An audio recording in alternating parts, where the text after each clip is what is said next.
صاحب گاندھربی رحمۃ اللہ علیہ فرمایا کرتے تھے کیونکہ حضرت کا وصال ان کے فوراً بعد ہی ہوا ہے، بس 1 سال کا وقفہ ہے، تو ایسا نہیں ہے کہ وہ بہت پہلے فرمایا ہو۔ حضرت تھانوی رحمۃ اللہ علیہ کے وصال کے بعد فرمایا، کیونکہ جب کسی کا انتقال ہو جاتا ہے نا تو اس کی زندگی سمٹ کر سامنے آ جاتی ہے کہ بھئی یہ ہے خلاصہ اس کا۔ تو حضرت کے 2 جملے ہیں صرف، فرمایا کہ میرا مقصد ہے جمیع ما جاء بہ النبی صلی اللہ علیہ وسلم، حضور اکرم صلی اللہ علیہ وسلم جو کچھ لے کر تشریف لائے وہ امت کو پہنچا دیا جائے۔ صحابہ نے پہنچایا، تابعین نے پہنچایا، تبع تابعین نے پہنچایا، اور ہمارے سارے بزرگان دین نے پہنچایا، ائمہ مجتہدین نے پہنچایا، مفسرین نے پہنچایا، محدثین نے پہنچایا، فقہا نے پہنچایا، صالحین نے پہنچایا۔ تو حضرت مولانا الیاس صاحب رحمۃ اللہ علیہ نے جب دیکھا کہ بگڑا ہوا حال غیر منقسم ہندوستان ہے، یہ سمجھ لیجیے جو موجودہ ہندوستان ہے نا، یہ تقسیم نہیں ہوا تھا اس وقت، تقسیم سے پہلے حضرت کا وصال ہو گیا ہے، تو حضرت نے فرمایا کہ میرا مقصد ہے جمیع ما جاء بہ النبی صلی اللہ علیہ وسلم، لوگوں کو دین جو آپ صلی اللہ علیہ وسلم کو اللہ نے دیا وہ کیسے پہنچے۔ وہ بنیادی چیزیں 3 ہیں، عقائد، اخلاق اور اعمال، اس میں سب کچھ ہے، ایمانیات، اسلامیات اور احسانیات، اسی کا نام ہے۔ قرآن پاک میں یہ 3 مضمون، پورا قرآن اسی پر ہے، عقائد پر، اخلاق پر، اعمال پر۔ اسی کا بنیادی نام کیا ہے؟ ایمان، اسلام، احسان۔ اسی کا ترجمہ میں کر رہا ہوں، عقائد، اخلاق اور اعمال۔ ملے گا کس سے؟ والدین سے۔ اب والدین اگر ویسے ہی ہیں تو کیسے ملے گا؟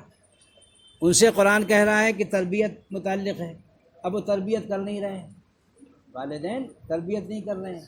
اولاد جب بچپن سے نکل کر جوانی میں پہنچی تب اس نے دیکھا کہ اچھا کچھ ہو رہا ہے بھئی یہ تو کام، تو وہ گیا مسجد۔ اب اس نے دیکھا اور وہ پھر قریب ہوا، اس نے کہا اچھا یہ تو بھئی یہ کچھ دین کی بات کر رہے ہیں، کیا ہو رہا ہے؟ تو وہ وہاں پر جا کے اس نے کچھ سیکھنے ساکھنے کی کوشش کی۔ اب عمر کتنی ہو گئی اس کی؟ 20 سال کم سے کم ہو گئی، کم سے کم ہو جاتی نہیں جوانی میں۔ اب اس کو اس وقت فکر ہوئی، بہت جلدی ہو گئی تو 15 سال میں فکر ہو گئی۔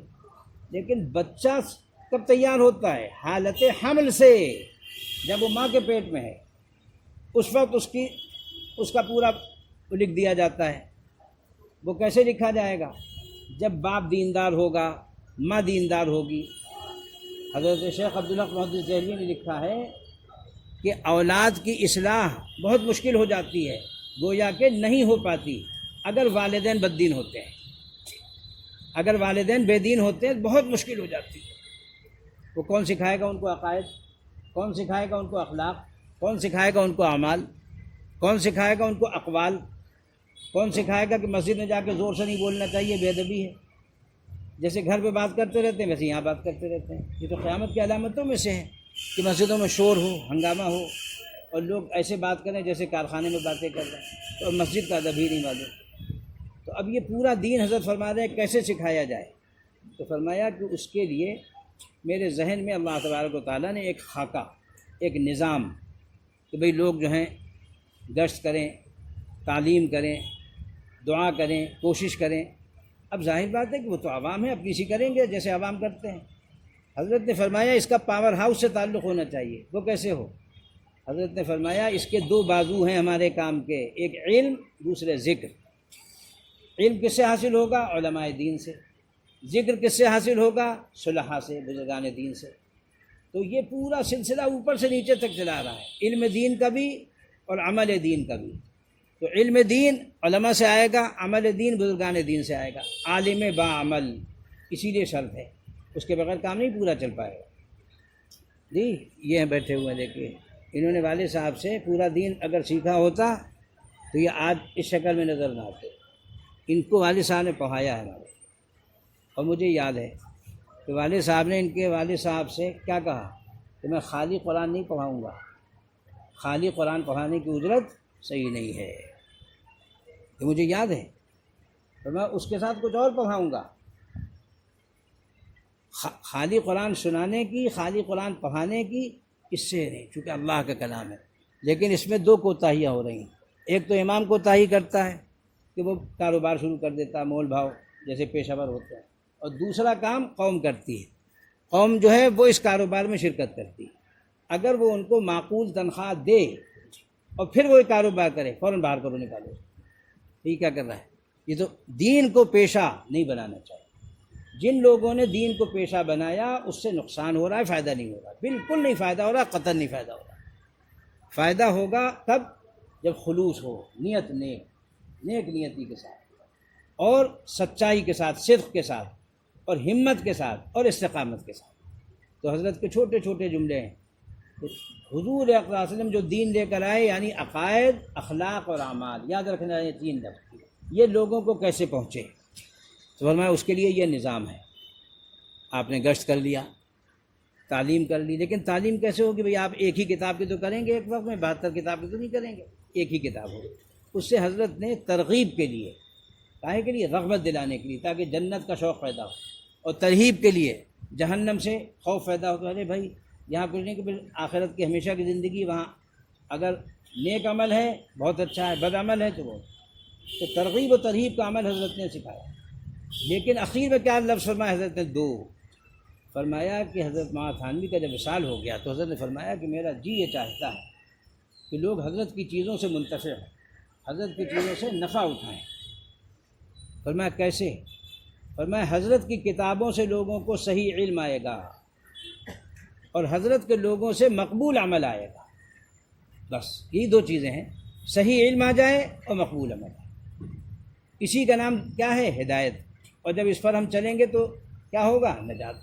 بس یہی چاہیے، اور کیا چاہیے؟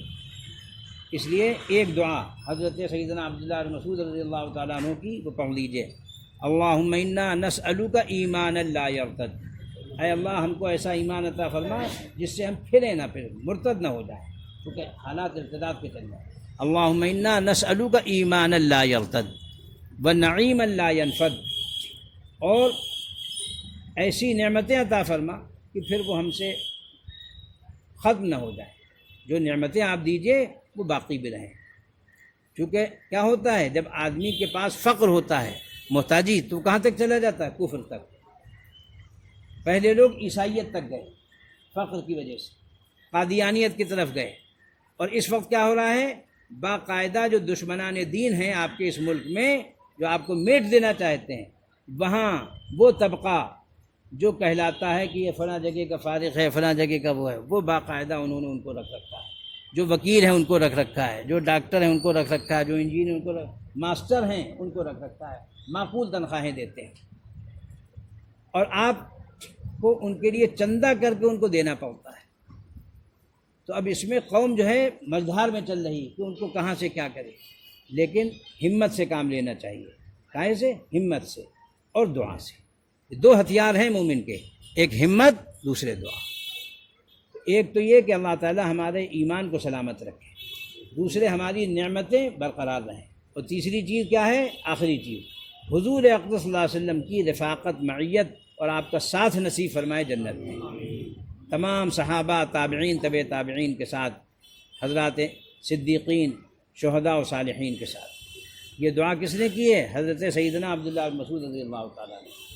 جب ان سے حضور نے فرمایا کہ عبداللہ ابن مسعود کچھ جو مانگنا چاہو مانگ لو، انہوں نے یہ دعا کی۔ بعد میں حضرت ابو صدیق نے ان سے پوچھا کہ جب آپ نے فرمایا تو مانگو کیا مانگتے ہو، تو تم نے کیا دعا کی تھی؟ تو انہوں نے یہ دعا کی، اللہم انا نسألک ایمانا لا یرتد ونعیما لا ینفد ومرافقۃ نبینا محمد صلی اللہ علیہ وسلم۔ پھر انشاءاللہ موقع ہوگا تب انشاءاللہ اس کتاب کو شروع کریں گے۔ ان کو میں نے بتا دیا تاکہ حاصل کر لیں تو